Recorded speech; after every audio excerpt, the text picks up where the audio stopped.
Meantime, Federal Reserve Chair Jay Powell testifying before the Senate Banking Committee today, reiterating his previous stance of being patient on any future interest rate rises. Powell also weighing in on the U.S. economy. Listen to this. The outlook for the U.S. economy is a positive one, is a favorable one. There are always risks, and right now I would say that the predominant risks to our economy are slowing global growth, as I mentioned, particularly China and Europe. We've seen a significant slowing in growth really over the course of the past year, and it seems to be ongoing.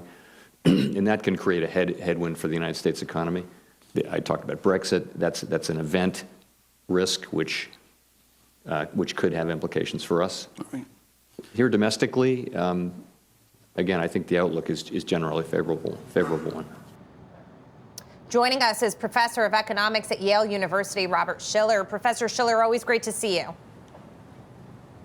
My pleasure. Your takeaway from the testimony today. Let's first start there.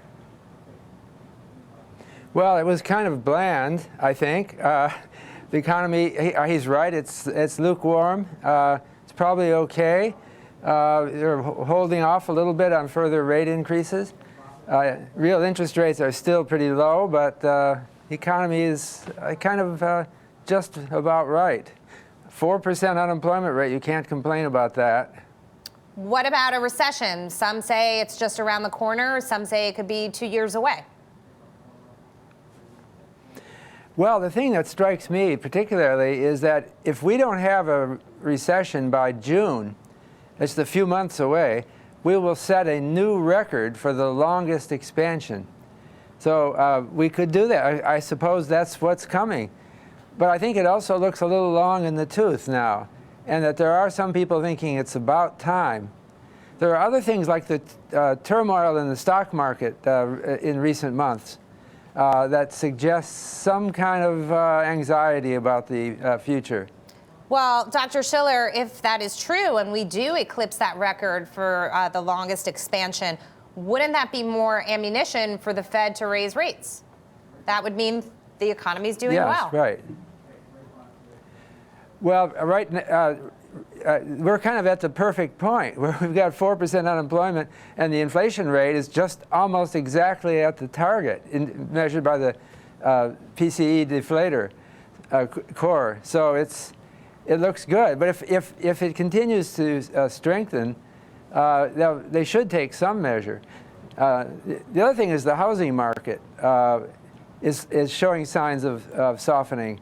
That's another possible harbinger of a recession. U.S. housing starts, as a matter of fact, today falling to a 2-year low. So, yes, that market is soft.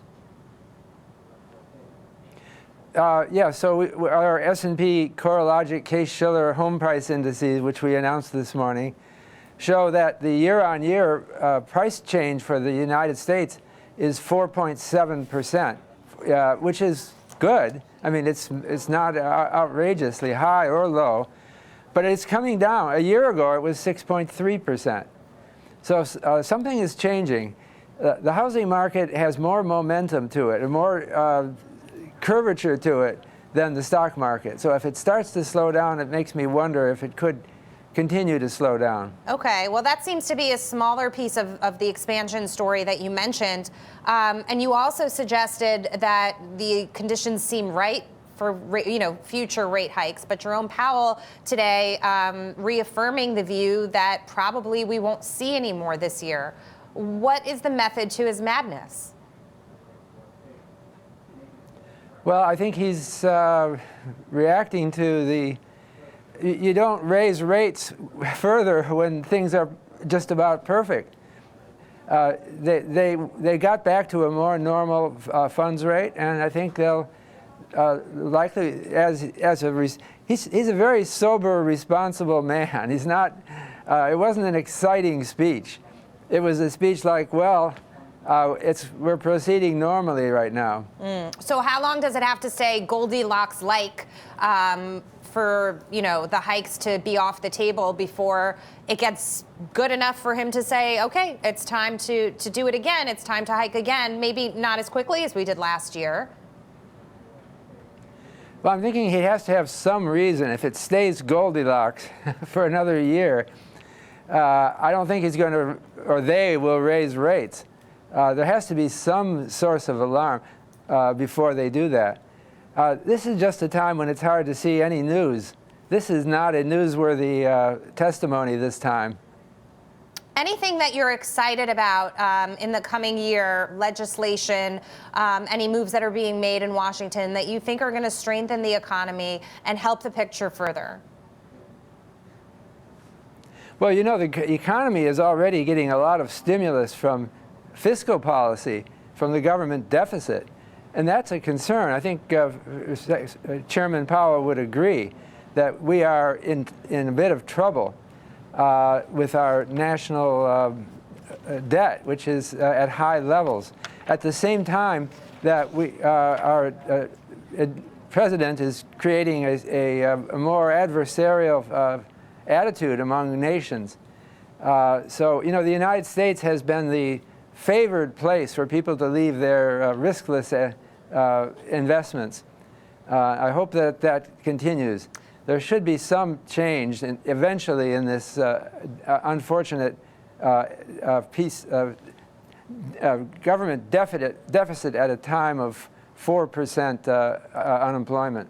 Well, the debt situation, while stimulative, certainly Jerome Powell also saying that we're on an unsustainable fiscal path. My colleague Adam Shapiro suggesting that that's standard operating procedure to say that, but it is a little unsustainable. There is some truth to that.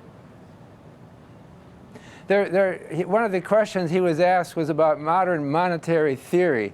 This is a new slogan that's just come up, which says, I guess, that you can run deficits indefinitely if the public is willing to want them.